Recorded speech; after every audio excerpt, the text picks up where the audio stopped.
பார்வையாளர்களை கவர்ந்துள்ளது. கோலியாத் பிறந்த 2 மாதங்கள் தான் ஆகின்றது. சிங்க தந்தைக்கும் புலித்தாய்க்கும் பிறந்த இந்த சிங்கம் புலி குட்டியான கோலியாத் ஆரோக்கியமாக உள்ளதாக தெரிவிக்கப்பட்டுள்ளது.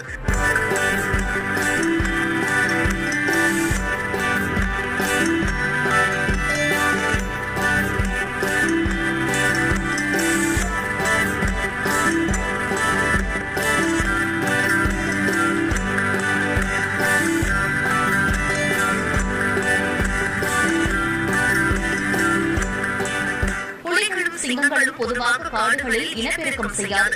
கட்டாயப்படுத்தியே உயிரியல் பூங்காக்களில் 2ஐயும் இனச்சேர்க்கை செய்ய வைத்து குட்டியை ஈன வைக்க முடியும். அப்படி பிறக்கும் சிங்கம் புலி குட்டிகள் பெரும்பாலும் தன் பெற்றோரை விட பெரியதாக இருக்கும். பொதுவாக ஏதாவது குறைபாடுகளுடன் பிறக்கும் இவை இளம் வயதிலேயே இறப்பதற்கும் வாய்ப்பு அதிகம் உள்ளது. சொல்லப்போனால் கோலியத்தின் சகோதரி கூட உயிர் பிழைக்கவில்லை எனும் நிலையில் தற்போது கோலியத்தை